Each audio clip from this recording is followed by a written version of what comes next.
হে তরুণ যুবকেরা, হে আমার বন্ধুরা, শুনে রেখে দিন বাবা, জেনে রেখে যান হে মুসলমান। হযরতে আদম আলাইহিস সালাম 350 বছর ধরে কান্নাকাটি করার পরে জাবালে রাহমাত নামক পাহাড়ে যখন আল্লাহর দরবারে সিজদায় পড়ে কান্নাকাটি করতে করতে বলেন, মাবুদ, ও মাবুদ, আমার মনে পড়ে গেছে 350 বছর ধরে তোমার দরবারে কাঁদলাম, এখনো পর্যন্ত তুমি আমার দোয়া কবুল করলে না। আহা, আমার মনে পড়ে গেছে জান্নাতে আমি একটা নাম দেখেছিলাম, আমার বংশধরদের মধ্যে থেকে, আমার সন্তানদের মধ্যে থেকে একটা সন্তান আসবেন, তিনি হবেন আখিরি জামানার পয়গম্বর, তিনি হবেন শেষ নবী।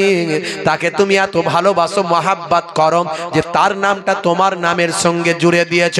জান্নাতের দরজায় দরজায় যার নাম, যার নামটা আরশে আজিমের নিচে যার নাম, যার নামটা কালেমাতে যার নাম, তার নামটা আমি জান্নাতে দেখেছি।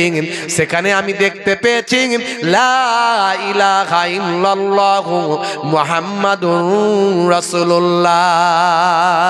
আয় আমার মাবুদ, 350 বছর কেঁদেছি, তুমি আমার দোয়া কবুল করনি, তবে আমার বিশ্বাস সেই নামের বদৌলতে তুমি নিশ্চয় আমার দোয়া কবুল করবে। এখন আমি তোমার কাছে সেই নবীর নামটা দিয়ে সুপারিশ করছেন, সেই আমাদের আখিরি জামানার পয়গম্বর মুহাম্মাদুর রাসূলুল্লাহ সাল্লাল্লাহু আলাইহি ওয়াসাল্লামের নামের ওসিলায়, সেই পয়গম্বরের ওসিলায় হে আমার প্রভু, আমি আদমের দোয়াটা কবুল করে না। জোরে হবে না? জোরে হবে না?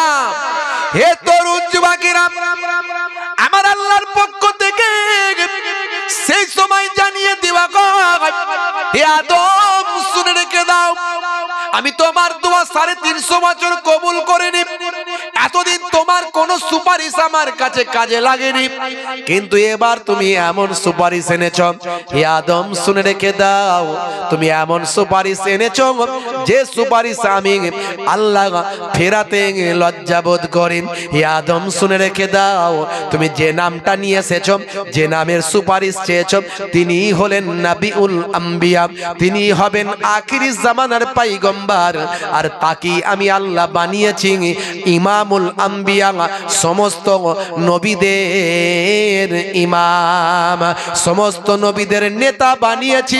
এতদিন পর্যন্ত তোমার দোয়া ফিরিয়ে দিয়েছেন, কিন্তু এবার আমি আর ফেরাতে পারলাম না।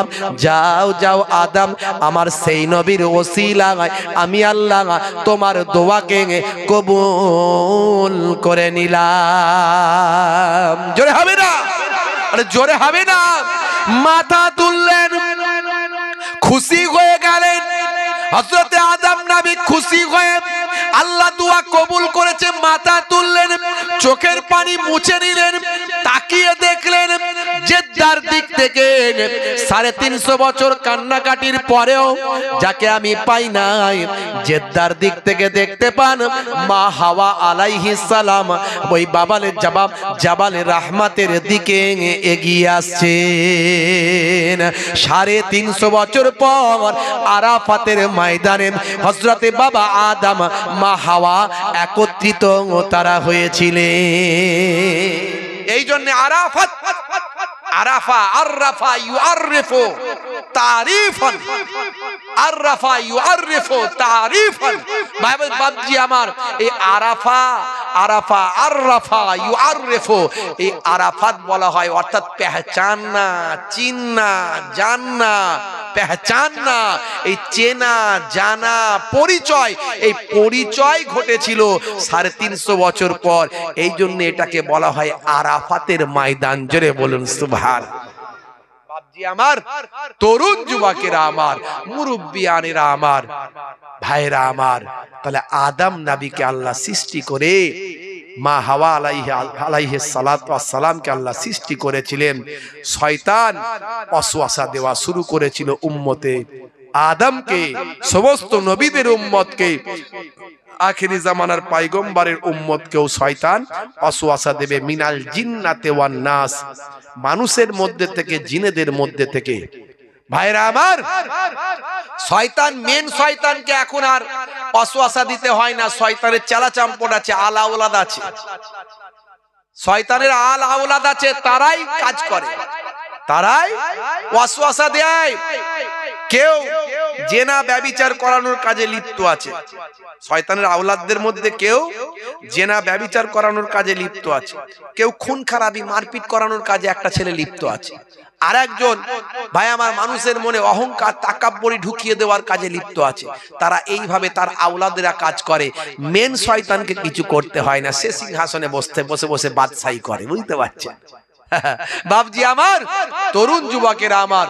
কিন্তু আমার নবী, আমার আল্লাহ জানিয়ে দিয়েছেন কোরআন মাজিদে, ইয়া আইয়ুহাল্লাযীনা আমানু তুবু ইলাল্লাহি তাওবাতান নাসুহা, তোমরা হে ঈমানদারেরা, হে বিশ্বাসী বান্দারা, তোমরা অন্তর থেকে তওবা করো।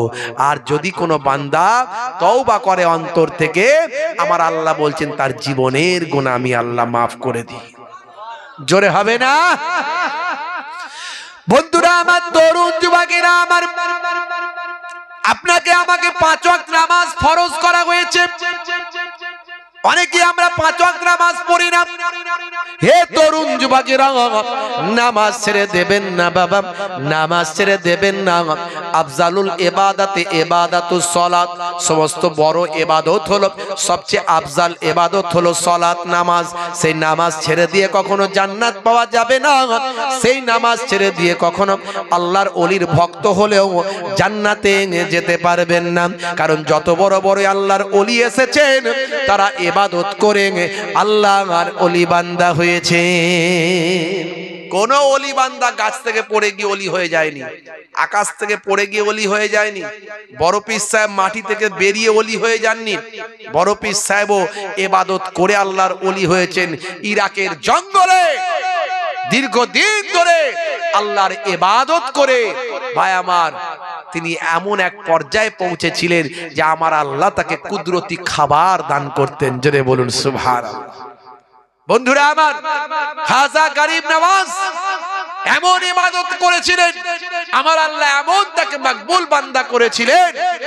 পৃথ্বীরাজ চৌহান যখন ভাই আমার আনা সাগরের পানি তুলতে নিষেধ করেছিলেন, যে পানিতে হাত ডোবাতে পারবে না, শরীর লাগাতে পারবে না, ধৌত করতে পারবে না, কারণ এই আনা সাগরটা আমাদের জন্য পবিত্র।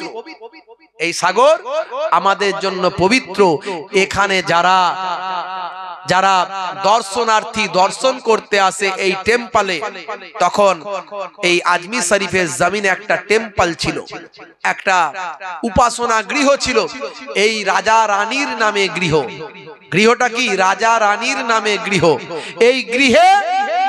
এই গৃহে যারা আরাধনা করতে আসতো, তারা ওই বাবা আনা সাগরে এসে ডুবুক মারত, গোসল করত। আর করলে তাদের ধারণা ছিল যে সমস্ত তাদের পাপ ধুয়ে সাফ হয়ে যায়। আমার আল্লাহ এই রকম দুর্দিনে দুঃসময়ে যখন মানুষ ভাই আমার আল্লাহকে চেনে না, নবীকে চেনে না, এই রকম সময় আমার আল্লাহ আজমিরের জমিনে পাঠালেন কাকে? হিন্দুস্তানের শাহিনশাহ বাদশাহ সুলতানুল হিন্দ খাজা গরিব নওয়াজ মাইনুদ্দিন চিশতি আজমিরি সঞ্জারি রহমাতুল্লাহ আলাইহিকে। জোরে হবে না? আর জোরে হবে না? হে তরুণ যুবকেরা, তিনি নামাজ পড়েছিলেন। বন্ধুরা আমার, তার কয়েকজন মুরিদিন মুহিব্বিনকে নিয়ে আনা সাগরের পারে এসে, হে তরুণ যুবকেরা, তিনি সেখানে ভাই আমার এসে যখন পৌঁছালেন, তখন আসরের টাইম হয়ে গেছে, আসরের সময় হয়ে গিয়েছে। হে জওয়ান যুবকেরা, তিনি তার মুরিদিন মুহিব্বিনদের বললেন, হে বাবারা শুনে রেখে দাও, আসরের সময় হয়ে গিয়েছে, আমরা কয়েকজন আছি, এখন নামাজটা আদা করব, আজানটা দিয়ে দাও বাবা। হুজুরের একজন মহাব্বতের মুরিদ ছিলেন, নাম তার কি জানেন? হযরতে হুজুর, নাম তার হলো কুতুবউদ্দিন বখতিয়ার কাকি। নাম শুনেছেন বাবা? খাজা গরিব নওয়াজের একজন মুরিদ। পরবর্তীকালে তিনি জামানার মস্ত বড় ওলি হয়েছিলেন। নাম হলো হযরতে কুতুবউদ্দিন বখতিয়ার কাকি রাহমাতুল্লাহ আলাইহি। আমার আল্লাহ তার উপর রহমত নাজিল করুন। হে তরুণ যুবকেরা, হে আমার মুরব্বিয়ানেরা, শুনে রেখে দিন বাবা, জেনে রেখে দেন। সেই সময় দেখতে পাওয়া যায় আজমির শরীফের জমিনে যখন এসে উপস্থিত হলেন খাজা গরিব নওয়াজ বাবা হযরতে হুজুর মাইনুদ্দিন চিশতি হুজুর, সেই সময় আনা সাগরের পাড়ি তিনি বললেন, বাবা তাঁবুটা খাটাও, এখানেই খিমা গাড়বো, এখানেই তাঁবুটা খাটাও বাবা, এখানে কিছুদিন অবস্থান করে আল্লাহর নির্দেশ যেদিকে আল্লাহ বলবেন সেই দিকেই আমরা চলে যাব। নবীদের কাছে নবুয়াত আছে, ভালো করে বুঝবেন, নবীদের কাছে নবুয়াত আছে আর ওলি আউলিয়াদের কাছে আমার আল্লাহ ইলহাম দেয়। ইলহামটা নবুয়াতের ভাই আমার ভাগগুলোর মধ্যে একটা ছোট্ট নিদর্শন, বুঝতে পারছেন? নবীদের কাছে রিসালাত দিয়েছেন, নবুয়াত দিয়েছেন, আর ওলি আউলিয়াদের কাছে আল্লাহ ইলহামের মাধ্যমে খবরাখবর দান করে থাকেন। এটা আল্লাহর ওলিদের কথা আল্লাহ কোরআনে বলেছেন। বলে হুজুর ওলিদের কথা কোথায় আছে? কোরআনে আছে। আমার আল্লাহ কোরআন মাজিদে বলছেন, আলা ইন্না আউলিয়া আল্লাহি লা খাউফুন আলাইহিম ওয়ালা হুম ইয়াহজানুন। যারা আমার প্রকৃত বন্ধু হয়ে যায়, ওলি মানে হলো বন্ধু। বলে হুজুর ওলি মানে খাজা গরিব নওয়াজ নাকি? ওলি মানে বড় পীর সাহেব নাকি? ওলি মানে নিজামুদ্দিন আউলিয়া নাকি? ওলি মানে তো বন্ধু, আমরাও তো আল্লাহর বন্ধু। মুতে পানি নাই না আল্লাহর বন্ধু, মুতে পানি নাই না, কথায় কথায় মিথ্যা চালায়। কতদিন যে সুদ খেয়েছে, কতদিন যে ঘুষ খেয়েছে, কতদিন যে চিটিংবাজি করেছে। আজ মৌলী সাহেব সেজেও মিথ্যা কথা বলছে, মৌলী সাহেব সেজেও চায়ের দোকানে গিবত করছে, বলছে আল্লাহর বন্ধু। রাগ করবেন না বাপ। হাই রে হাই, কোথায় নেতাজি আর কোথায় পিয়াজি? বলছি এই ব্যাখ্যা দিচ্ছে। কি ব্যাখ্যা দিচ্ছে? বলছে তোমরা বলছো খাজা গরিব নওয়াজ ওলি মানে, ওলি মানে খাজা গরিব নওয়াজ, ওলি মানে বড় পীর সাহেব, ওলি মানে নিজামুদ্দিন আউলিয়া, ওলি মানে পীর আবু বকর সিদ্দিক রহমাতুল্লাহ দাদা হুজুর। ওলি মানে ওটা নয় রে বাবু, ওলি মানে বন্ধু। বন্ধু মানে কারা? যারা আমরা নামাজ কালাম করি এরাই বন্ধু। এই তো শুক্রবারে 8 দিন ঠিক করে নামাজ পড়ছো, তার মাঝখানে আবার চিটিংবাজি, ধাপ্পাবাজি, মিথ্যা কথা, চায়ের দোকানে গিবত করা, চগলখড়ি করা, ঠকিয়ে দেওয়া, গালমন্দ করা, সবই তো চালাচ্ছ। আবার বন্ধু সেজে গেলে কবে? হাই রে হাই, আল্লাহর বন্ধু হওয়া তো সহজ নয়। এটা তুমি ওই 220 লাইন পেয়ে যাওনি যে হুক মারবে। মুসা কালিমুল্লাহ আল্লাহর সঙ্গে মোলাকাত করতে চেয়েছিল। আল্লাহ গো তোমার সঙ্গে কথা হয়, দেখতে চাই। আল্লাহ বলে দেখতে পাবে না, লান তারানি। বলে আল্লাহ দেখবো। আল্লাহ বলে লান তারানি, দেখতে পাবে না। বলে দেখবো আল্লাহ। তো জেদ যখন এত করছো, তুর পাহাড়ে উঠে যাও। যাও তুর পাহাড়ে উঠে গেল। আমার আল্লাহর 70,000 নূরের তাজাল্লি যখন ফেললেন, নূরের পর্দা যখন ভাই আমার সামনে এসে উপস্থিত হলো, সেই পর্দার এত তেজ, এত লাইট, তুর পাহাড় জ্বলে গেল। আল্লাহর সঙ্গে দেখা হলো না মুসা কালিমুল্লাহ। আর এরা বলছে আল্লাহর বন্ধু আমরা। কোথায় কি লাগাতে হয়, কোন ব্যাখ্যা কোন দিকে টানতে হয়? এখন দেখবেন অনেকে বাংলা পড়ে পড়ে সব বক্তব্য দেয়, ওরা মাদ্রাসায় যায় না। এই মুর্শিদাবাদের দিকে 2-1টা বক্তা আছে দেখবেন, আগে মোবাইল রিপেয়ারিং এর কাজ করতে, এখন শায়েখ হয়ে গেছে। আগে কে হচ্ছে রাজমিস্ত্রির কাজ করতো, এখন শায়েখ হয়ে গেছে। হয়ে গিয়ে ফুরফুরা শরীফের বিরুদ্ধে বলছে ভণ্ড। ওই সর্বনাশ, কত বড় বুকের পাটা। হ্যাঁ, পীর আবু বকর সিদ্দিক রহমাতুল্লাহ আলাইহি শুধু তাবিজ লেখা একজন পীর সাহেব ছিলেন না, একজন ইবাদতকারী শুধু নামাজি পীর ছিলেন না, যুগের সংস্কারক। লক্ষ লক্ষ মাদ্রাসা, মসজিদ, মক্তব যিনি কায়েম করেছিলেন বাংলা, আসাম উপমহাদেশের ভিতরে। বাংলা, ত্রিপুরা, আসাম, বাংলাদেশের ভিতরে লক্ষ লক্ষ যিনি জালসা জুলুসের কায়েম করে মানুষকে দ্বীনের দাওয়াত দিয়েছিলেন, শিরক মুক্ত সমাজ তৈরি করেছিলেন, বেদাত মুক্ত সমাজ তৈরি করেছিলেন, তাকে বলছে ভণ্ড। হাই রে হাই, বুকের পাটা দেখেছেন? তা আবু জাহিলের বড় ভাই। সারা পৃথিবী নবীকে নবী বলে মানে, আবু জাহিল বলে জাদুঘর, আবু জাহিল নবীকে বলে পাগল। তো আবু জাহিলের বড় ভাই, চাচাতো ভাই, বলে দাদা হুজুর, ফুরফিরার দাদা হুজুর কে আবার? পীর আবু বকর সিদ্দিক রাহমাতুল্লাহ আলাইহিকে লোকে দাদা হুজুর বলে ভালোবেসে, দাদু বলে, দাদু মানে আত্মীয়তার সম্পর্ক তৈরি করে, তাই তো নাকি? হ্যাঁ, ওরা বলে দাদা হুজুর, বলে দাদা হুজুর কে? সাধারণ পীর সাহেব ছিলেন না, মদিনা শরীফ থেকে 40টা হাদিসের সানাদ নিয়ে ফিরেছিলেন। 40টা হাদিসের জ্ঞান, হাদিসের কিতাব আমরা সিয়াসিত্তা মানে 6টা কিতাব জানি, এরকম 6টা কিতাবের বাদ দিয়েও আরো অসংখ্য হাদিসের কিতাব আছে। এরকম 40টা হাদিসের কিতাবের সানাদ নিয়ে এই বাংলার জমিনে ফিরেছিলেন। এত বড় আলেম ছিলেন, জোরে বলুন সুবহানাল্লাহ। তৎকালীন যুগে বসিরাটের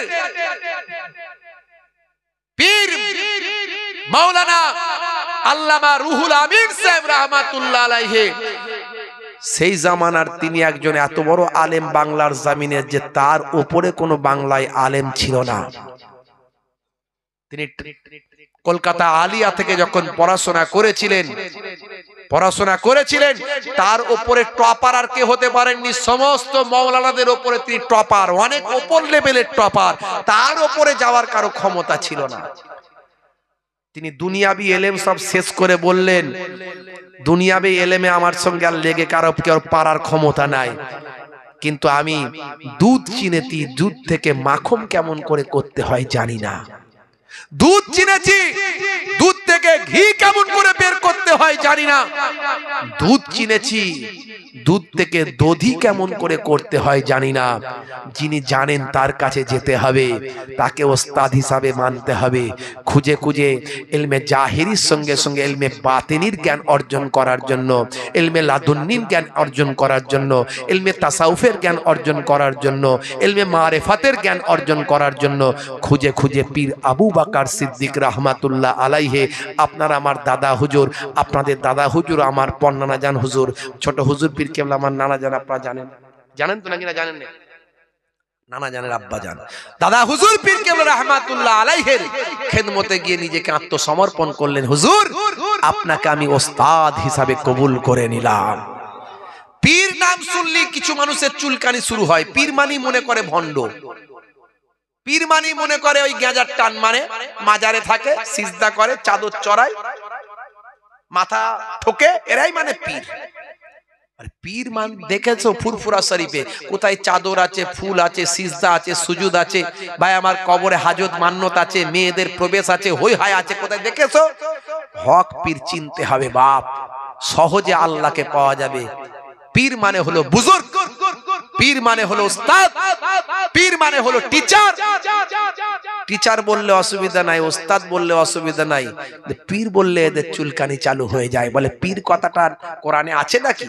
আমি তোমার কাছে লক্ষ টাকা চ্যালেঞ্জ দিলাম, তুমি নামাজ কথাটা কোরআন থেকে খুলে দেখিয়ে দাও, হাদিস থেকে খুলে দেখিয়ে দাও, নামাজ শব্দটা কোরআন হাদিসে আছে নাকি? রোজা আছে নাকি? নাই, পাবে না। তাহলে নামাজ রোজা, আরে বাবু এগুলো তো ফার্সি শব্দ, এগুলো তো আরবি নয়। কোরআন এবং হাদিসের কিতাবগুলো তো আরবিতে লেখা, তাই এখানে নামাজ পাবে না, সালাত পাবে, রোজা পাবে না, সওম পাবে, সিয়াম পাবে, তেমন পীর পাবে না, মুর্শিদ পাবে, ওলি পাবে। জোরে হবে না? টিচার ছাড়া কোনোদিন কিছু শেখা যায়?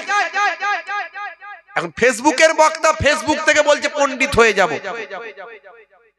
বুঝতে পারছেন? খালি ঘন ঘন ফতোয়া, হারাম হালাল নাজায়েজ জায়েজ, কি ফতোয়া দিচ্ছে রে ভাই? ফতোয়ার পর্ব চলছে, একটা কাগজ আসছে ফতোয়া দিচ্ছে। পড়েছো কত দূর? হ্যাঁ, এই তো সেদিনে মোবাইল রিপেয়ারিং এর কাজ করতে তোমার ছবি আছে সেখানে, মোবাইল রিপেয়ারিং করছো। হ্যাঁ, পড়েছো কত দূর? নিজের মুখ থেকে বলছে আমি মাদ্রাসায় পড়িনি। মাদ্রাসায় 17 বছর ধরে পড়লে তবে কোরআন হাদিসের ব্যাখ্যা করা যায়, তবে অন্তত কিছুটা জ্ঞান অর্জন করা যায়। আর এরা বলছে আমরা বাংলায় সব উদ্ধার করে দেব। হ্যাঁ, বাংলায় উদ্ধার করে দেব। তো এক কাজ করবে, বাংলা পড়ে এমবিবিএস ডাক্তার হয়ে যাও, হয়ে অপারেশন করো। বাংলায় সব তো ভাই আমার ডাক্তারি বইগুলো, মেডিকেলের টার্মগুলো সব ইংরেজিতে।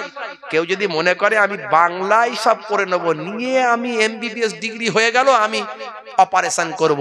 আচ্ছা, বাংলায় পড়ে ডাক্তারি করে অপারেশন করলে রোগী বাঁচবে? যে বাঁচবে। আপনি আপনার ঘরের মেয়েটা যখন প্রেগনেন্ট হবে তখন তার কাছে অপারেশন করতে নিয়ে যাবেন তো? তার বেলায় বলতেন না নিয়ে যাবো নি। তাহলে এই যে বাবু বলছে যে আমি মাদ্রাসায় পড়িনি, আমি ইতিহাস নিয়ে পড়েছি, তা আবার ইসলামিক ইতিহাস নয়, নিজের মুখে স্বীকার করছে, ইন্টারনেটে আছে দেখবেন। তো তাহলে তার কাছে ফতোয়াটা কেমন করে নাও?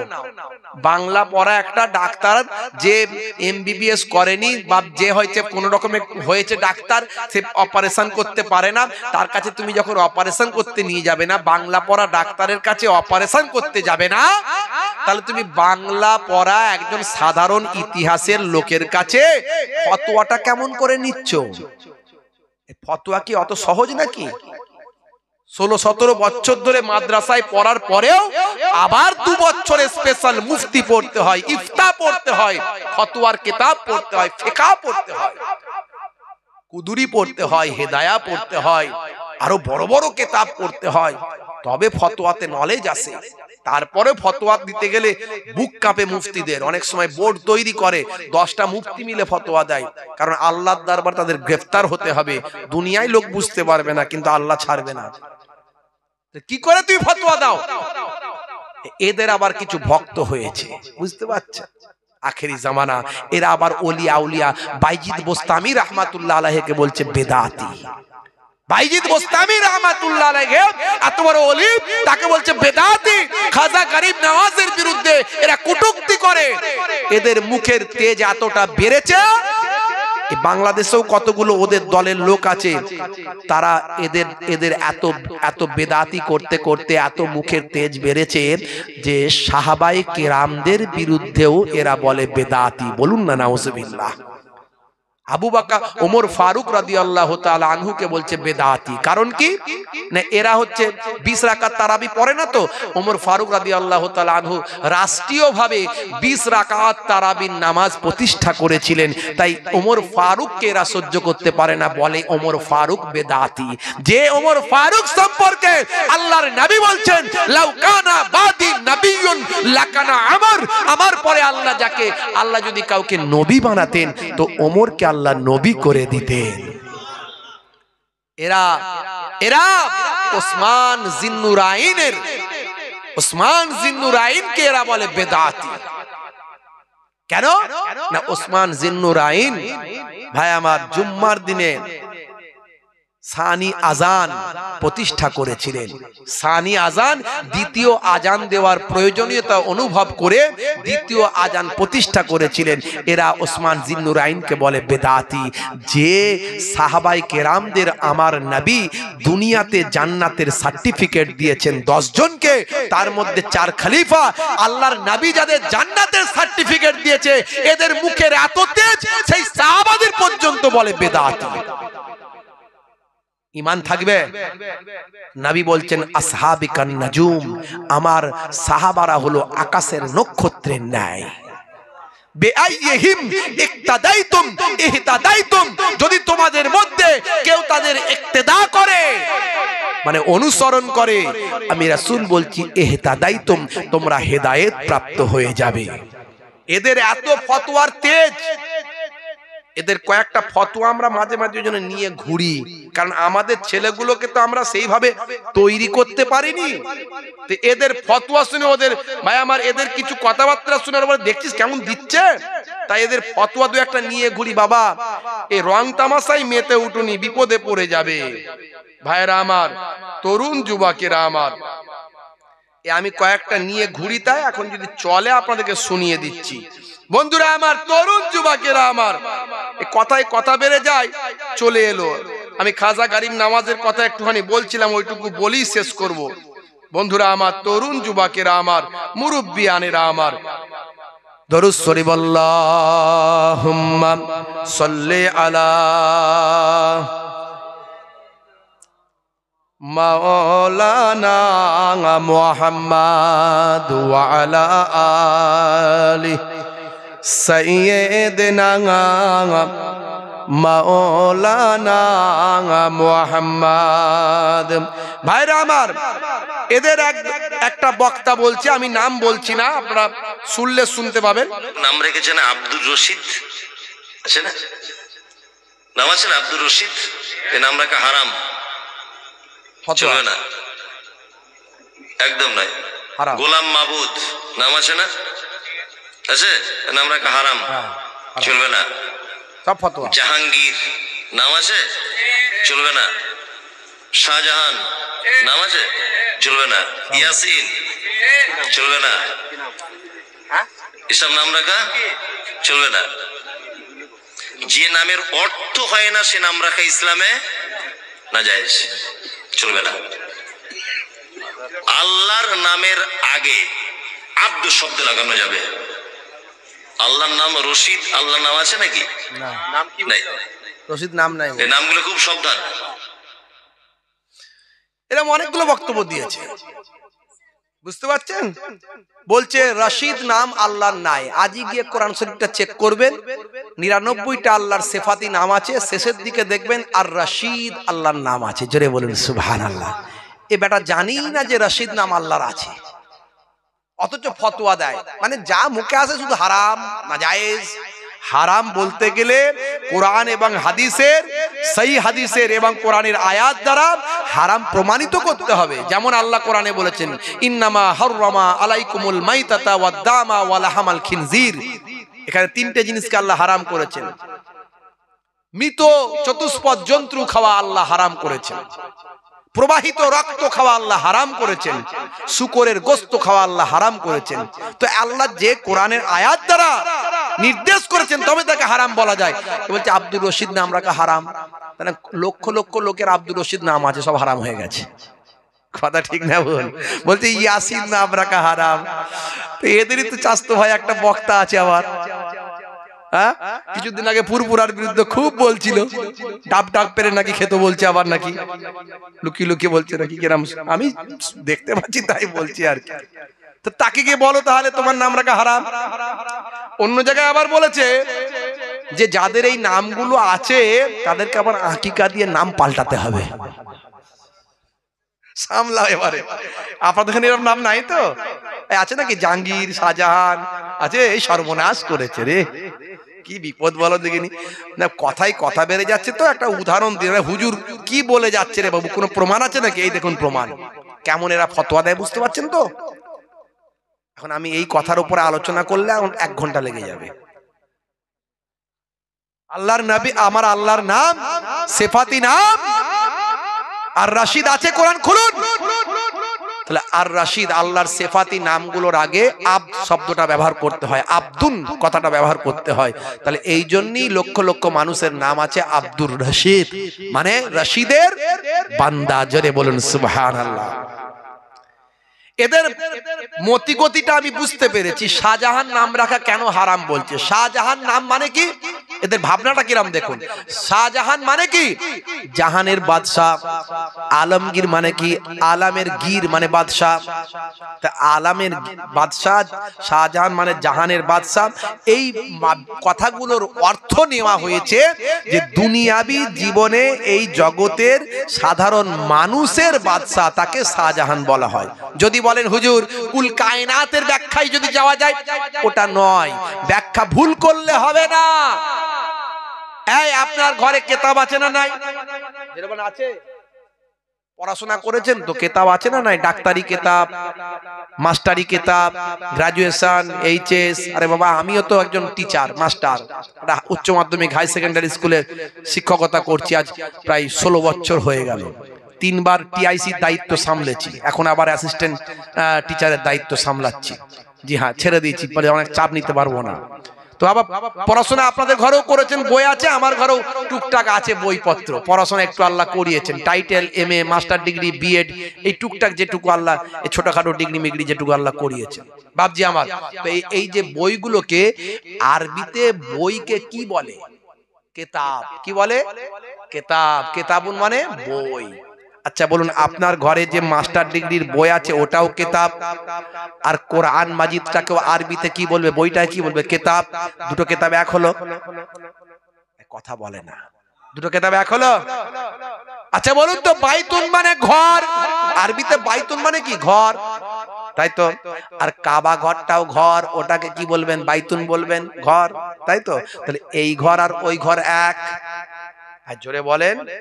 আচ্ছা বলুন, মা উন মানে পানি, পানি, পানি আমরা বাংলায় বলি পানি, এটা পানিটা যদিও বাংলা ভাষা নয়, তো যাই হোক আমরা পানি শব্দটা ইসলামিক ভাষায় ব্যবহার করি, পানি। আচ্ছা বলুন তো, পুকুরের পানি, নদীর পানি, কলের পানি, সমুদ্রের পানি আর জমজমের পানি দুটো কি এক হলো? এক হলো?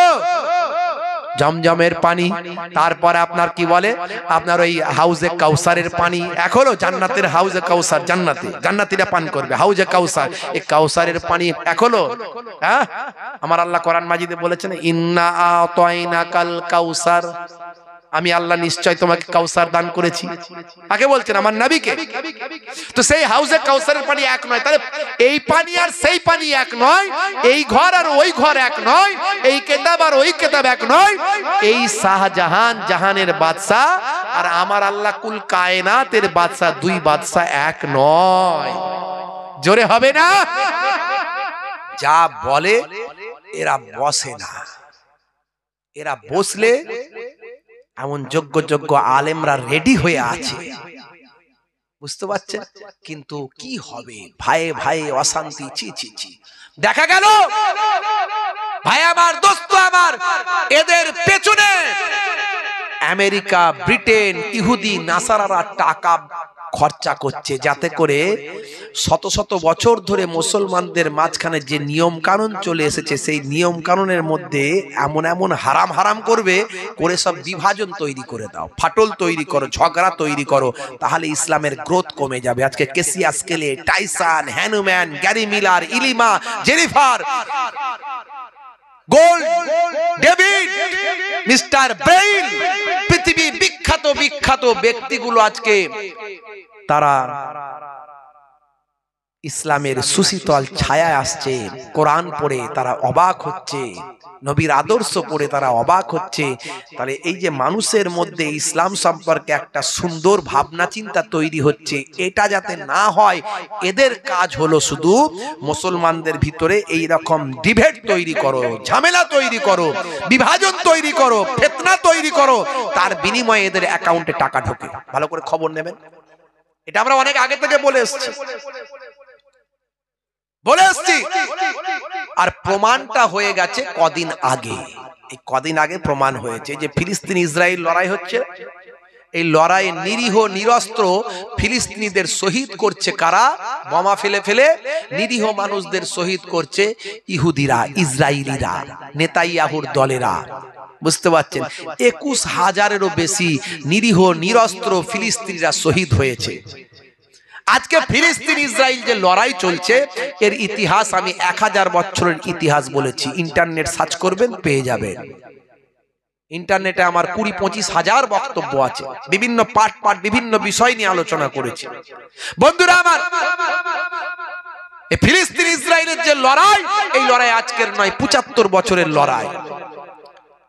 ইসরায়েল নামক কোন দেশ ইতিহাসের পাতায় নাই, ইন্টারন্যাশনাল মানচিত্রে নাই। 1948 সালের আগে পৃথিবীর মানচিত্রে ইসরায়েল নামে কোন দেশ দেখতে পাবেন না। অথচ তারা প্রথম, ভাই আমার, মার খেয়ে তারা এসেছিল। প্রথম কিছু মানুষ এসেছিল পোল্যান্ড থেকে 1919 খ্রিস্টাব্দে। তারপরে দ্বিতীয় বিশ্বযুদ্ধের সময় নাৎসি বাহিনীর কাছে মার খেয়েছিল, হিটলারের কাছে মার খেয়েছিল, 60 লক্ষ ইহুদি মারা গিয়েছিল। যা ছিল এদিক ওদিক ছড়িয়ে ছিটিয়ে সব এই বাইতুল মুকাদ্দাস জেরুজালেমের কাছে ফিলিস্তিনে এসে হাজির হলো। ফিলিস্তিনের মুসলমানেরা নবিয়ানা মুসলমান, নবীর সুন্নতওয়ালা মুসলমান, তাদের কাছে কান্নাকাটি করতে তাদের মনে দয়া, জায়গা দিল, থাকতে দিল, খেতে দিল, শুতে দিল, ব্যবসা করতে দিল। আজকে সেই ফিলিস্তিনটাকে এরা বলছে আমাদের দেশ, আমরা নিয়ে নেব। মুসলমানদের এরা মারছে, আর সাহায্য করলো কে? এদের ফুফুতো ভাই, চাচতো ভাই, একদিকে ব্রিটেন, একদিকে আমেরিকা। আর মুসলমানরা আমরা সারা জীবন ওই শুধু বেদাত হারাম, একে অপরের পাশে কেউ দাঁড়ায় না। এক ভাই খেতে পায় না, দুঃখে কাঁদছে, আমার পয়সা আছে, গাড়ি চালিয়ে চলে গেলাম, তার দিকে তাকালাম না। এই তো আমরা সারা জীবন করেছি। এই আরব বিশ্বের দেশগুলো ফিলিস্তিনের পাশে দাঁড়ায়নি, পাশে মিশর সারা জীবন ফিলিস্তিনের বিরোধিতা করেছে, বড় লোকদের দালালি করেছে, আমেরিকা ব্রিটেনের দালালি করেছে। তাদের কাছ থেকে কিছু ভাই আমার ওই জুতোর তলার ধুলো পাবে, কিছু তোলা পাবে, এই জন্য তার নিজের ভাইকে ভুলে গেছে। আজকে দেখেন না আমার ভাই ঘরে ভাই যুদ্ধ আছে না নাই? ছি ছি ছি, ইসলাম যা শিখিয়েছে তার বিরুদ্ধে। আর এটাই তারা চায় যে ইসলাম সম্পর্কে খারাপ মেসেজ মানুষের কাছে যাক। বন্ধুরা আমার, আজকে ফিলিস্তিনের ডেভেলপমেন্টের পাশে কেউ দাঁড়ায়নি, অথচ ইসরায়েলের ডেভেলপমেন্টের পাশে দাঁড়িয়ে তাকে এস্টাবলিশ করে আজকে পৃথিবীর একটা শক্তিশালী পাওয়ারফুল দেশে পরিণত করেছে। এতদিন ধরে তারা মার খেয়েছে ফিলিস্তিনিরা, আজকে তারা মার খেতে খেতে দেওয়ালে যখন পিঠ থেকে গেছে, তারা বলছে ডু অ্যান্ড ডাই, হয় মরবো না হলে মারবো। হামাসের জন্ম হয়েছে, এরা ভিতরে ঘরে ঢুকে মেরে এসেছে, যেটা ওরা কল্পনাও করতে পারেনি।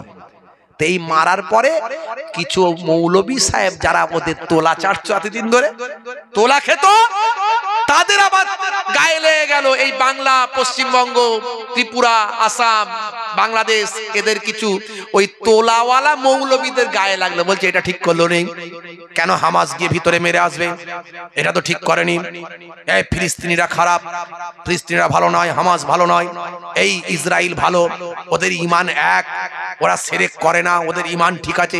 এই সব কথাবার্তা বলে মানুষের মাঝখানে ঝামেলা পাকানো শুরু করলো।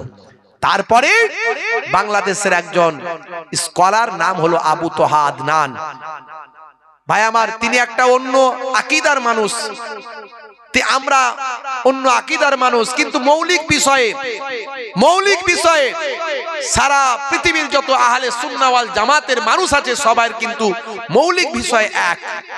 মৌলিক বিষয়গুলো কোনগুলো? ইসলামের মৌলিক বিষয় হলো 5টা, কালেমা, নামাজ, রোজা, হজ, যাকাত, এখানে সবাই এক। কিন্তু সামান্য কিছু আমলগত সমস্যা আমাদের মাঝখানে আছে, আমলের দিক থেকে পার্থক্য আছে। তো ওনার সঙ্গে আমাদের কিছু আমলের পার্থক্য থাকতে পারে, কিন্তু মৌলিক বিষয় এক। সেই আবু তোহা আদনান বলল, শুনে রেখে দাও হে মৌলবী সাহেবেরা, যারা তোমরা কথা বলছো, শোনো, আজকে তোমরা ফিলিস্তিনের বিরুদ্ধে গিয়ে ইসরায়েলের পক্ষে কথা বলছো, যাদের মানহাজ, যাদের আকীদা ফিলিস্তিনের পাশে দাঁড়ায় না, ইসরায়েলের পক্ষে যায়, ওই রকম মানহাজ আকীদার উপর আমি থুতু নিক্ষেপ করি।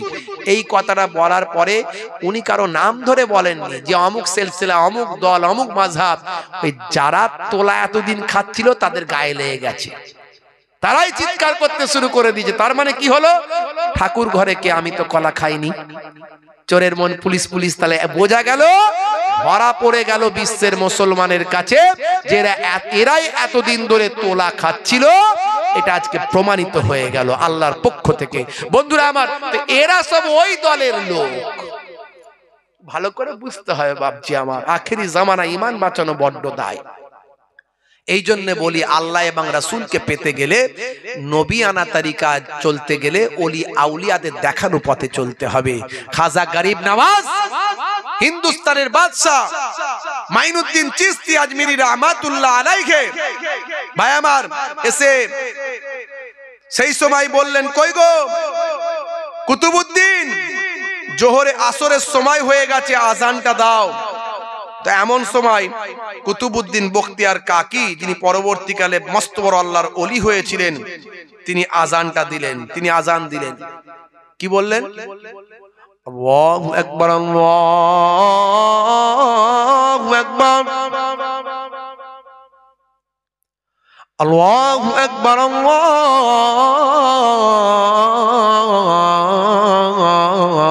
আল্লাহু আকবার, আশহাদু আন্না ইলাহা ইল্লাল্লাহ,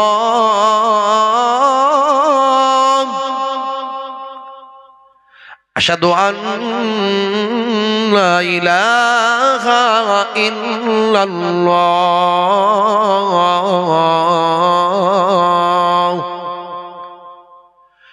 আশহাদু আন্না মুহাম্মাদার রাসূলুল্লাহ,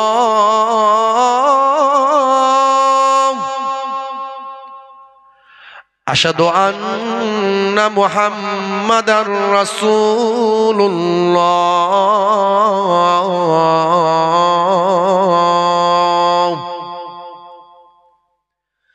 হাইয়া আলাস সালাহ,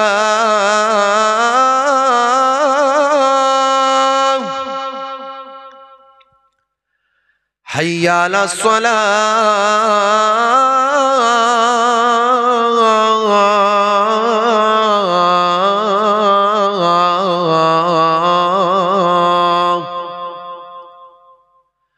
হাইয়া আলাল ফালাহ,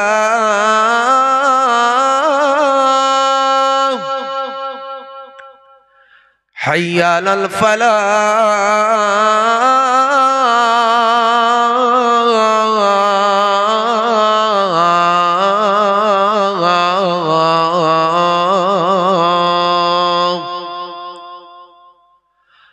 আল্লাহু আকবার, আল্লাহু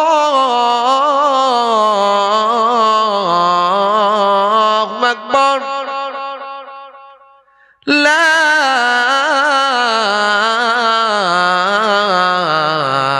ইলাহা ইল্লাল্লাহ।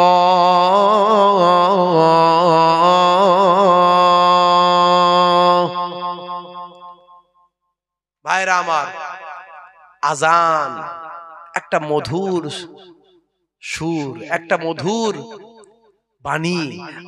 আজান এত সুন্দর আল্লাহর দেয়া নিয়ামত। এই আজানটা আমি কেন দিলাম? অনেকেই আজান দেন, বন্ধুরা আমার, অনেকেই আজান দেন। আমরা ফজরের সময় বাড়ি ঢুকি তো বিভিন্ন দিক থেকে আজানের শব্দ আসে। কত জায়গায় কত রকম যে আজান হয় বলা মুশকিল। হাইয়া আলা সালেম, কি রে ভাই, হাইয়া আলা সালেম কি আওয়াজ আসছে? আল্লাহু আকবার, আল্লাহু আকবার। কি রে ভাই, কি টান আসছে, আওয়াজ আসছে, কি বলছে? বলে হুজুর আসলে বয়স্ক মানুষ তো, বয়স্ক মানুষ তো, আমরাও বলি বয়স্ক মানুষ দিচ্ছেন, এটাই আলহামদুলিল্লাহ, কিন্তু দেওয়া উচিত ছিল ইয়ং জেনারেশন। তাই নামাজটা যুবকদের পড়া উচিত, মসজিদে গিয়ে আজানটা যুবকদের দেওয়া উচিত, সুন্দর কণ্ঠে সহি উচ্চারণ করে আজানটা দেওয়া উচিত, যাতে করে হিন্দু মুসলিম খ্রিস্টান জৈন সকলে আজান শুনবে, মুগ্ধ হবে। জোরে বলুন সুবহানাল্লাহ। আজানের শব্দ শুনে জেনিফার অবাক হয়েছিলেন। ব্রিটেনের বিখ্যাত লেডি সিঙ্গার মরক্কোর জমিনে যখন গিয়েছিলেন ম্যাডাম জেনিফার, তিনি আজান শুনে মুগ্ধ হয়েছিলেন। এটা কেমন গান, এটা কেমন গান? মানুষ বলল ম্যাডাম এটা গান নয়, এটা হলো আজান। আজানে কি বলা হয়েছে শুনে, কোরআন পড়ে, নবীর জীবনী জেনে ম্যাডাম জেনিফার ঈমান কবুল করলো। সারা জীবন সিঙ্গিং মানে গান গাওয়া বন্ধ করে দিল, দিয়ে আল্লাহর কোরআন তেলাওয়াত করা শুরু করলো। বন্ধুরা আমার, তাহলে সে আজানটা সুন্দর করে দিতে হবে এবং যুবকদের দিতে হবে, যুবকদের এগিয়ে আসতে হবে। তো কুতুবউদ্দিন বখতিয়ার কাকি যখন বলছেন হাইয়া আলাস সালাম, মানে কি এসো নামাজের দিকে এসো। হাইয়া আলাল ফালাম, কারণ আমরা লাভ ছাড়া কিছু বুঝি না, আল্লাহ সেটা জানেন। বান্দা যদি নামাজে আসো, আমি আল্লাহ তোমাকে কামিয়াবি দান করে দেব। আমার নানা জান ছোট হুজুর কেবলা দীর্ঘদিন ধরে ওয়াজ করতেন আর বলতেন, বাবা কি দিয়ে তোমাদের বোঝাবো, ঝোড়া আর কোদাল দিয়ে বোঝাবো, ঝোড়া আর কোদাল দিয়ে বোঝাবো। আমার নানা জান ছোট হুজুর কেবলা বলতেন মাঝে মাঝে। আমার দাদা জান পিননগর মায়াপুর পিননগর হুজুর পীর কেবলা রহমাতুল্লাহ বলতেন, বাবা দিন রাতে 24 ঘন্টায় 23 ঘন্টা বিভিন্ন কাজ করো, 1 ঘন্টা নামাজে দাও। 5 12 60 12 মিনিট করে সময় দিলে 1 ঘন্টা, 1 ঘন্টা নামাজে দাও। এই 1 ঘন্টার বাদাউলাতে আমার আল্লাহ তোমার 23 ঘন্টা কামিয়াবি দান করে দেবেন। তাই আজানে বলছেন, আল্লাহ বলছেন মুয়াজ্জিন বলে দাও হাইয়া আলাল ফালাহ, হাইয়া আলাল ফালাহ। এসো নামাজের দিকে, এসো কল্যাণের দিকে এসো। নামাজের দিকে তুমি এলে আমি আল্লাহ কল্যাণ তোমাকে দেব, কামিয়াবি দান করে দেব। হে তরুণ যুবকেরা, আজান দেন কুতুবউদ্দিন বখতিয়ার কাকি, খাজা গরিব নওয়াজ নামাজটা পড়িয়ে দেন। হে তরুণ যুবকেরা, হে আমার মুরব্বিয়ানেরা, শুনে রেখে দিন বাবা, জেনে রেখে দিন বাবা। হে মুসলমান একটুখানি খেয়াল করুন, হে মুসলমান একটুখানি লক্ষ্য করুন। সেই সময় দেখতে পাওয়া যায় মানুষগুলো চিন্তা করলো, ভাই আমার এই আজমির শরীফের টেম্পলের সামনে, উপাসনা গৃহের সামনে অনেকগুলো তারা খোদা বানিয়ে রেখেছিল, যেমন কাবা ঘরের সামনে খোদা অনেক বানানো ছিল। হে তরুণ যুবকেরা, হে আমার মুরব্বিয়ানেরা, তারা চিন্তা করলো সাধারণ মানুষ, হাইরে হাই, এটা আবার কিসের আওয়াজ আসছে? আবার কি কোনো খোদা বানানো হচ্ছে বাবা? বন্ধুরা আমার, তরুণ যুবকেরা আমার, সেই সময় দেখতে পাওয়া যায় মানুষগুলো ছুটে ছুটে এসে দেখে আনা সাগরের পারে কিছু ফকির মানুষ, কিছু বাবা ভায়া মাঙা দাড়িওয়ালা, টুপিওয়ালা, পাগড়িওয়ালা, জুব্বাওয়ালা মানুষ আজান দিচ্ছে, তারা নামাজ পড়ছে। তারা নামাজ পড়ছে। সংক্ষেপে বলি, রাত অনেক হয়ে যাচ্ছে, এখনই শেষ করব, আপনাদের কষ্ট হচ্ছে। কি কথা ঠিক না ভুল? না বলছে, তারপর বলবে হুজুর তাড়াতাড়ি বাড়ি যায়, বিরিয়ানি ঠান্ডা হচ্ছে তাই। বুঝতে পারছি বাপজি আমার। হে তরুণ যুবকেরা, হে আমার বন্ধুরা, শুনে রেখে দিন বাবা, জেনে রেখে দেন। হে মুসলমান, এমন সময় দেখতে পাওয়া যায় আল্লাহর মাহবুব বান্দা আসরের আজান দিলেন, নামাজ পড়লেন। মাগরিবের সময় যখন হয়ে গেল, মাগরিবের আজানটা আবার কুতুবউদ্দিন বখতিয়ার কাকি বকে বললেন আজানটা দাও। হুজুর আজান দিয়ে দিলেন, আবার জামাতে নামাজ পড়লেন। নামাজ পড়ে হুজুরের পেছনে বললেন বাবা ও আমার মুরিদানেরা, পেছনে বসে যাও, আল্লাহ আর জিকিরে থাকবো। এ তরুণ যুবকের একটু রাত হলো, সন্ধ্যা হয়ে গেল, কিছু রাখাল এলো উটের পাল নিয়ে। তারা এসে বললো বাবা তোমরা কারা? বলে আমরা হলাম মুসাফির, আমি মঈনুদ্দিন, এগুলো আমার শিষ্য ভক্ত, আমরা দূর থেকে এসেছি, কয়েকদিন এখানে থাকবো। বলে এখান থেকে তোমাদের উঠতে হবে। তার কারণ হলো এই যে উটগুলো দেখছো, এগুলো হলো বাদশা রাজার উট। রাজার উট এখানে বাঁধার জায়গা, রাখার জায়গা। উট বাঁধার এটা আস্তাবল, এখানে উট বাঁধা হয়। এখান থেকে ফাঁকা জায়গা, এই ফাঁকা জায়গা সুন্দর পরিষ্কার পরিচ্ছন্ন জায়গা থেকে উঠে অন্যদিকে চলে যাও। তারা বলল বাবা অনেক তো ফাঁকা জায়গা আছে, সেদিকে যাও না, আমরা বুড়ো মানুষ, এখানে তাঁবু খাটিয়েছি, কয়েকটা দিন থাকবো, আমরা চলে গেলে আবার এখানে এসব। বলে না না, হবে না, এসব কথা বলবে না, এটা রাজার উট। যদি এখানে অসুবিধা কিছু করো, যদি তোমরা উটের বিরুদ্ধে কথা বলো, বেয়াদবি করো, রাজামশাই তোমাদের শাস্তি দেবেন। তোমরা কি শাস্তি পেতে চাও নাকি উঠে যাবে বলে দাও।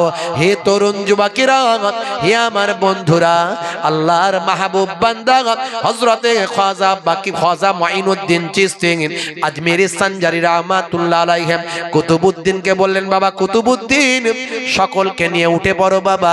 দেখছো না তারা বলছে যদি এখান থেকে না উঠি তাহলে রাজা মশাই শাস্তি দেবেন। ও বাবা শুনে রেখে দাও কুতুবউদ্দিন, চলো চলো তাঁবু খোলো, খিমা খুলে অন্য জায়গায় খিমা গাড়ো।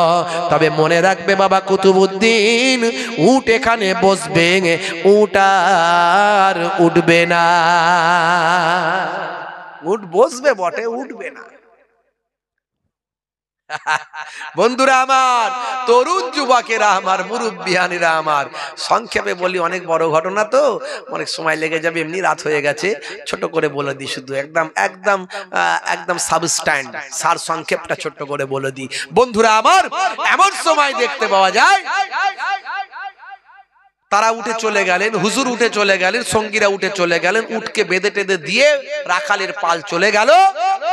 সকালবেলা আবার এসে রাখালেরা উটকে তুলে নিয়ে রাজার উটগুলোকে চড়াতে যাবে। সত্যি দেখছে উট আর উঠছে না। তাদের মধ্যে থেকে একজন বললে শুনেছিলাম রে, ফকির সাহেব বলেছিল যে উট বসবে আর উঠবে না, তাই তো হচ্ছে। আরে ও তো তাহলে সাধারণ ফকির নয়, বিরাট বড় জাদুকর রে। কেউ বলে বাবা, কেউ বলে জাদুকর, কেউ বলে অমুক, কেউ বলে তমুক। বলে ওই জাদুকর যদি ঠিক না করে তাহলে উঠবে না। চলো চলো রাজার কাছে খবরটা দিয়ে দিন। রাজা মশাইয়ের কাছে খবর দেয়া হলো। রাজা পৃথ্বীরাজ চৌহান খাজা গরিব নওয়াজকে ডাক দিলেন, যাও যাও ফকির সাহেবকে আমার কাছে ডেকে দাও। হে তরুণ যুবকেরা, হে আমার বন্ধুরা, শুনে রেখে দিন বাবা, জেনে রেখে দেন হে মুসলমান। এমন সময় খাজা গরিব নওয়াজ কয়েকদিন মুরিদিন মুহিব্বিনদের নিয়ে রাজ দরবারে গেলেন। যাওয়ার পর রাজা মশাই বললেন, ও বাবা ফকির সাহেব, কোথা থেকে এসেছেন বাবা? কতদিন থাকবেন বাবা? কতদিন এখানে থাকবেন? কি কাজ করেন? এই সব কিছু তথ্য নেওয়ার পরে, সব কিছু জানার পরে রাজা মশাইকে হুজুর বললেন, রাজা মশাই, আমরা হলাম আল্লাহর দাস, আমরা হলাম আল্লাহর গোলাম, আল্লাহর ইবাদত করি। আপনারা যে সমস্ত এই সমস্ত নিজেরা তৈরি করে তার ইবাদত করেন, আমরা পৃথিবীর সবকিছুর স্রষ্টা, সবকিছুর খালেক যিনি, সে আল্লাহর ইবাদত করি। রাজা মশাই বললেন, বাবা যা করেন করেন, আপনারা হলেন বিধর্মী মানুষ, আমি আপনাদের সঙ্গে কোনো অশান্তিতে যেতে চাই না। আপনারা আমার উটগুলোকে বসিয়ে দিয়েছেন, আপনি একজন বড় মাপের একজন সাধক হতে পারেন বা একজন জাদুকর হতে পারেন, কিছু একটা হতে পারেন। এখন আমাদের উটগুলোকে তুলে দেন, এটা হলো এক নাম্বার। আর যে কদিন থাকবেন শান্তির সঙ্গে থাকুন, কোন রকম অন্য কিছু করতে যাবেন না। মনে রাখবেন, এখানে আমার রাজত্ব চলে, আমার কথায় এখানে সমস্ত মানুষ উঠে বসে। এমন কিছু করবেন না যার কারণে আপনার সঙ্গে আমার যুদ্ধ হয়, আপনাকে আমি শাস্তি দিতে বাধ্য হই, এমন কিছু কাজ করবেন না। আর 3 নাম্বার হলো, আপনারা যে আনা সাগর থেকে পানি নিচ্ছেন, ওখানে আপনারা বিধর্মী মানুষ, আপনারা ওই পানিতে লাওয়া খাওয়া স্নান গোসল করবেন না। মনে রাখবেন, ওই পানিটা হলো আমাদের অপবিত্র, ওখানে আমাদের সম্প্রদায়ের মানুষেরা গোসল করলে তাদের পাপটা ধুয়ে চলে যায়। যদি একান্ত আপনাদের পানি নিতে হয়, আপনারা হাত না ডুবিয়ে বালতি করে আমার পাত্র করে পাত্র ডুবিয়ে আপনারা পানিটা তুলে নেবেন। এতে সারাদিন কাজকর্ম করবেন, কিন্তু মনে রাখবেন শরীর আপনারা ডুবাবেন না।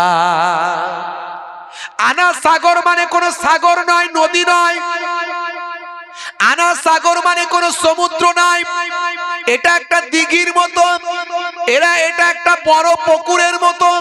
হে তরুণ যুবকেরা, হে আমার মুরব্বিয়ানেরা, খাজা গরিব নওয়াজ সব শুনলেন, সব বুঝলেন, বুঝে বললেন, বাদশাহ ঠিক আছে, তাই যদি হয়, তাই যদি হয়, আপনাদের সমুদ্র যদি আপনাদের পানি যদি অপবিত্র হয়ে যায়, তাহলে মনে রাখবেন তাই হবে, তাই হবে। শুনে রেখে দেন, জেনে রেখে দেন। এমন সময় হযরতে কুতুবউদ্দিন বখতিয়ার কাকিকে খাজা গরিব নওয়াজ বললেন, বাবা কুতুবউদ্দিন যাও, বাদশাহ কি বললে শুনেছো তো বাবা, যাও যাও উটগুলোকে তুলে দাও, গিয়ে বলবে এই উট উঠে পড়ো, এ কথা তুমি বলে দাও। এটা হলো 1 নাম্বার।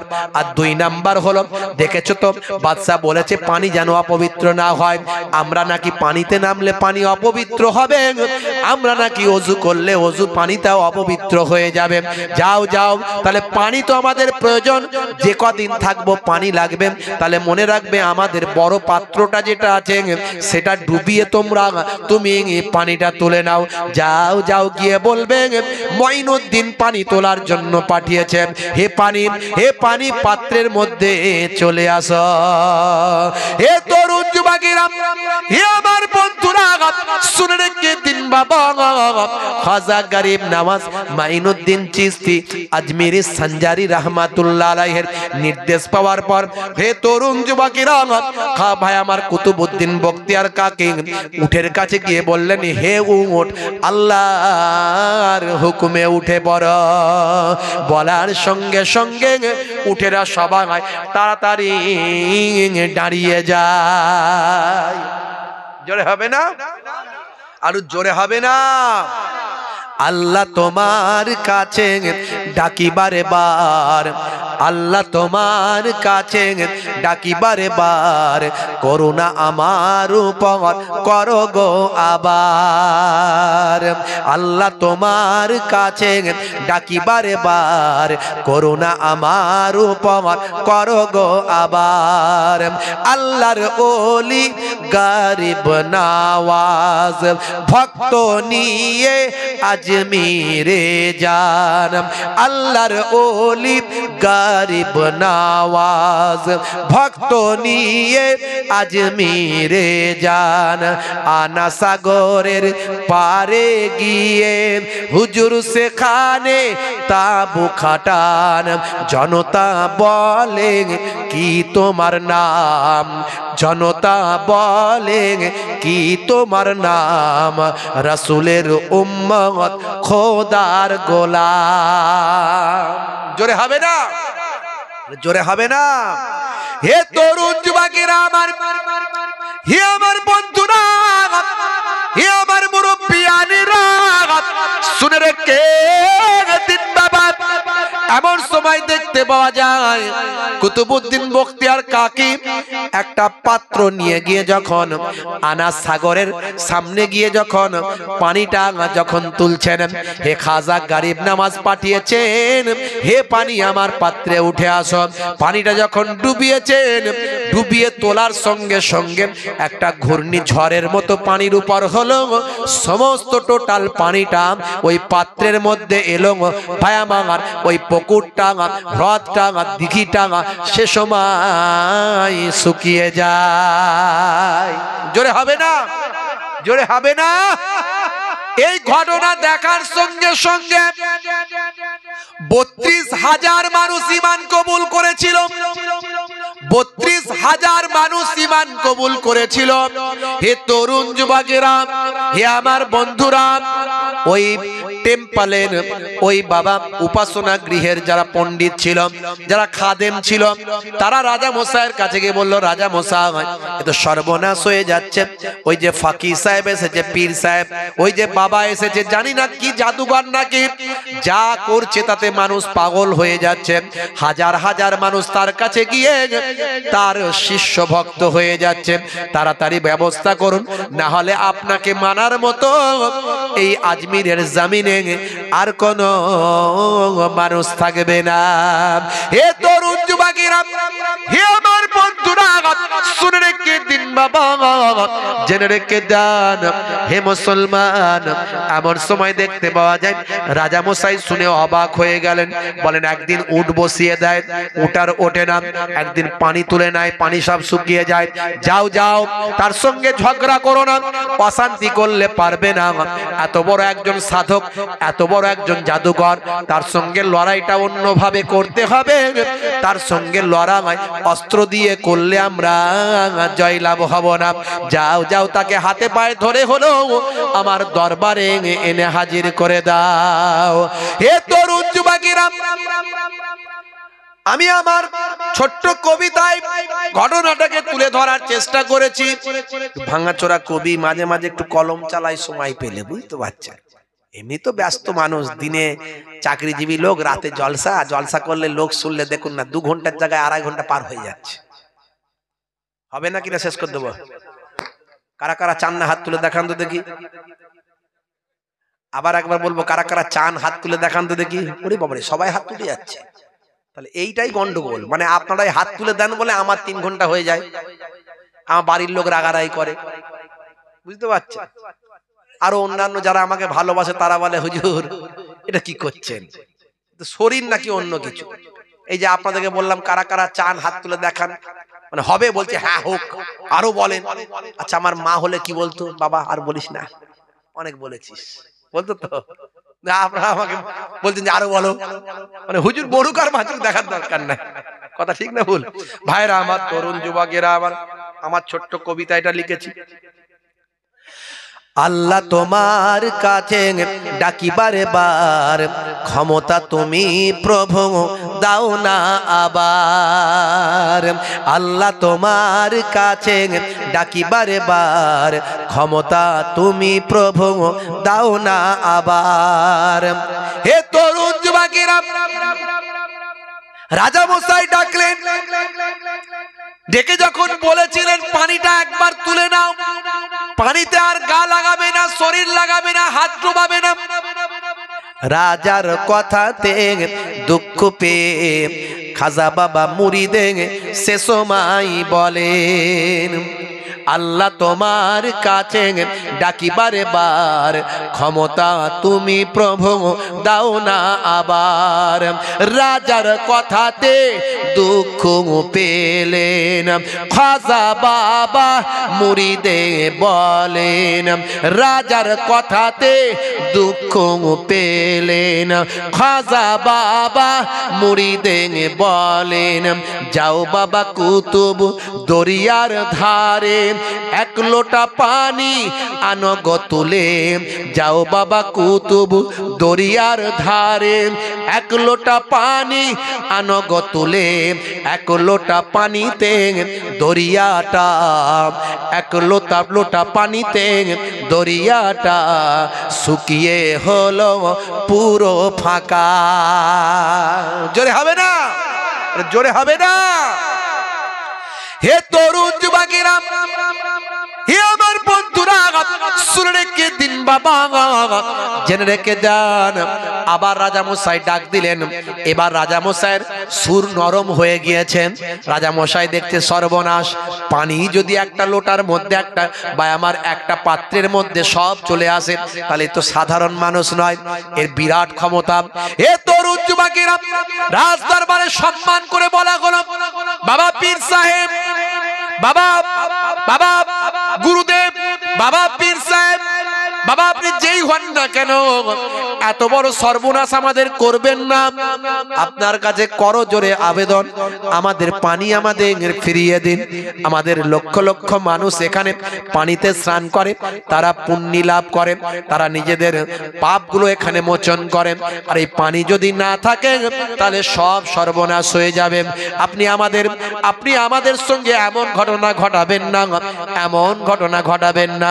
হে তরুণ যুবকেরা, হে আমার মুরব্বিয়ানেরা, রাজার আকুতি মিনতিতে হযরতে খাজা গরিব নওয়াজ তিনি সম্মান প্রদর্শনের জন্য রাজার অসম্মান হবে না, না, এটা আমার ইসলাম বলে না। হে তরুণ যুবকেরা, রাজার সম্মান ঠিক রাখার জন্য কুতুবউদ্দিন বখতিয়ার কাকীকে নির্দেশ দিলেন, যাও বাবা কুতুব, যে পানিটা তুলেছিলেন সেই পানিটা আবার নিয়ে গিয়ে আনা সাগরে গিয়ে ঢেলে দাও। হে তরুণ যুবকেরা,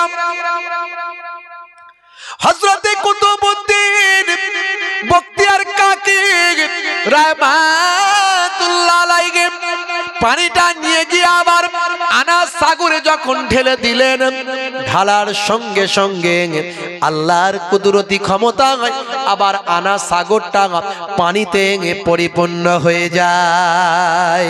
হে মুসলমান, হে তরুণ যুবকেরা, হযরতে খাজা গরিব নওয়াজ সেখানে থাকতে লাগলেন। প্রতিদিন হাজার হাজার মানুষ হুজুরের হাতে হাত দিয়ে কালেমা পড়ে হুজুরের শিষ্য হয়ে যায়। এ খবর নিয়ে চিন্তিত হয়ে পড়লেন রাজামশাই, তাই ঠিক করলেন এই ব্যক্তির সঙ্গে লড়াই করে যুদ্ধ করে পারবো না। এই ব্যক্তির যে লেভেলের মানুষ, সেই লেভেলের লোক আমার প্রয়োজন। এই ব্যক্তির সঙ্গে লড়াই করতে গেলে বিখ্যাত জাদুকর দরকার। এই জামানার সবচেয়ে বড় জাদুকর রামপালকে আমার কাছে হাজির করে দাও। বিখ্যাত জাদুকর এসে হাজির হলো। রাজামশাই তাকে বুঝিয়ে সব বললেন। বলেন ঠিক আছে রাজামশাই, চিন্তা করবেন না, আমি এক্ষুনি সাইজ করে দিচ্ছি। হে তরুণ যুবকেরা, জাদুকর তার সঙ্গী সাথী জাদুকরদের নিয়ে চলে গেলেন হুজুরের তাঁবুর কাছে, আনা সাগরের পারে যেখানে খিমা গেড়েছিলেন, তাঁবু গেড়েছিলেন। সেখানে গিয়ে বাইরে থেকে আওয়াজ দিলেন, কে আছো বাবা? কত বড় জাদুকর আমি, এই জামানার, এই এলাকার, এই জামানার সবচেয়ে বড় জাদুকর। এসো দেখি তোমার জাদুর কত ক্ষমতা, আমার সঙ্গে মোকাবেলা করো। এমন সময়, সেই সময় আওয়াজ দিয়ে বাইরে থেকে বলা হলো, জাদুকর বাইরে থেকে বলে দিল, কে তুমি? কে তুমি? এত বড় বড় ক্ষমতা দেখাও, বাইরে থেকে বেরিয়ে আসো, বাইরে বেরিয়ে আসো। আসো, তোমার সঙ্গে আমার মোকাবেলা হবে। বাইরে যখন বেরোতে লাগলেন, তাবু থেকে যখন বাইরে বেরোচ্ছেন, খাজা গরিব নওয়াজ মাইনুদ্দিন চিশতি আজমিরি সঞ্জারি রহমাতুল্লাহ আলাইহি সেই সময় বলেছিলেন, হে জাদুঘর শুনে রেখে দাও, আমি কে, আমার পরিচয় চেয়েছো, আমি হলাম আল্লাহর বান্দা আর আখিরি জামানার পয়গম্বরের একজন উম্মত। হে তরুণ যুবকেরা, এই কথা শুনে জাদুঘরের হৃদয় কম্পন শুরু হয়ে গেল। খাজা গরিব নওয়াজ যখন বাইরে বের হয়ে এলেন, হুজুরের নুরানি চেহারা, বেলায়েতি চেহারা, হুজুরের ইবাদত করা চেহারা, বেলায়েতি চেহারা খানা দেখে জাদুঘর ভয় পেয়ে গেল। ভাই আমার, হুজুরের পাগড়ি, টুপি, জুব্বা, দাড়ি, পিরহান, হাতে তসবিহ, লাঠি, আসাব। হে তরুণ যুবকেরা, হুজুরের পোশাক আশাক, চেহারা খানা দেখে জাদুঘর বুঝে গেল এই মানুষের সঙ্গে লড়াই করার আমার ক্ষমতা নাই। আমার বিদ্যা হলো জাদুবিদ্যা, আর এই মানুষটার বিদ্যা হলো আল্লাহর দেওয়া বিদ্যা। মহান স্রষ্টার বিদ্যা যার কাছে আছে, মহান স্রষ্টার এলেম যার কাছে আছে, তার সঙ্গে লাগা মানে বোকামি হবে, আমি শেষ হয়ে যাব। সেই সময় জাদুঘর জ্ঞানী মানুষ ছিলেন, বলতে শুরু করলেন, বাবা বুঝেছি বুঝেছি, আপনার সঙ্গে লাগার আমার ক্ষমতা নাই, আপনি স্রষ্টার জ্ঞানে আপনি পণ্ডিত হয়েছেন, আপনাকে দেখে আমি বুঝতে পেরেছি আপনার কাছে আমি পরাস্ত হয়ে যাব, তাই আপনার ক্ষমতার কাছে নত স্বীকার করে আপনার কাছে আমি আপনার শিষ্যত্ব গ্রহণ করতে চাই। জোরে হবে না? জোরে হবে না? রাজা মশাই যাকে পাঠালো সেই গিয়ে খাজা গরিব নওয়াজের শিষ্য হয়ে গেল। এই খবর যখন চারিদিকে ছড়িয়ে গেল, অল্প কিছু দিনের মধ্যে সবাই বুঝে গেল আর আমাদের কোনো ক্ষমতা কাজ করবে না।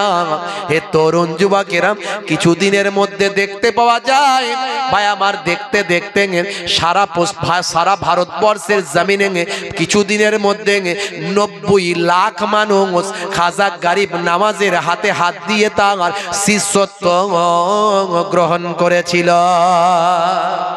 জোরে হবে না? জোরে হবে না? বান্দা আল্লাহর হয়ে যাওয়া, আল্লাহ তোমার হয়ে যাবে। এই জন্য সবচেয়ে আগে আমাদের দরকার নামাজ। নামাজ ছেড়ে দিয়ে কখনো আল্লাহ ওয়ালা হওয়া যায় না। আজ থেকে প্রতিজ্ঞা করুন নামাজ পড়বেন, আজ থেকে প্রতিজ্ঞা করুন রাসূলের সুন্নত রাখবেন। আমি অনেক সুন্নতের কথা এর আগে বলেছি।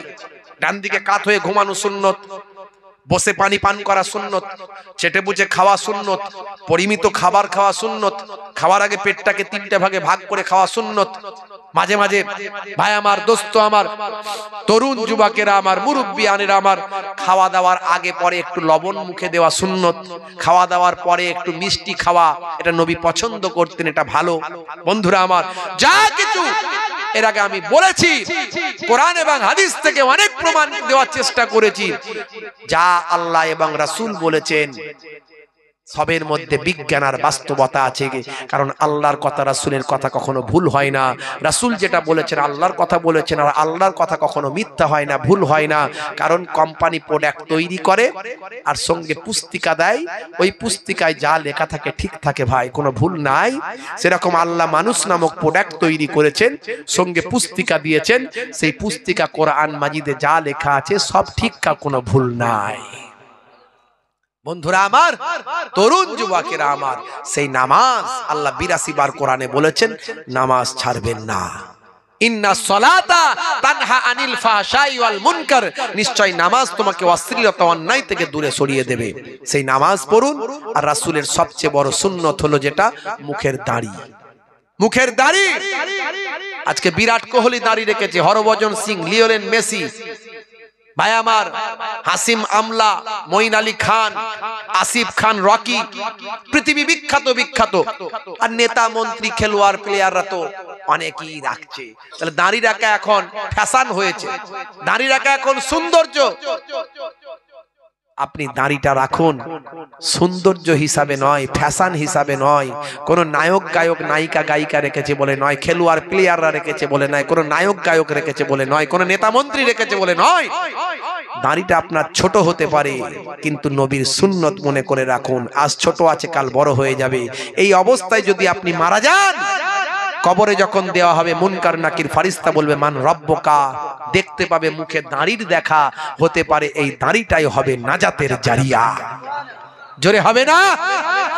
আর নামাজ আর এই মুখের দাঁড়ি যদি আপনার থাকে, দুটো ইবাদত,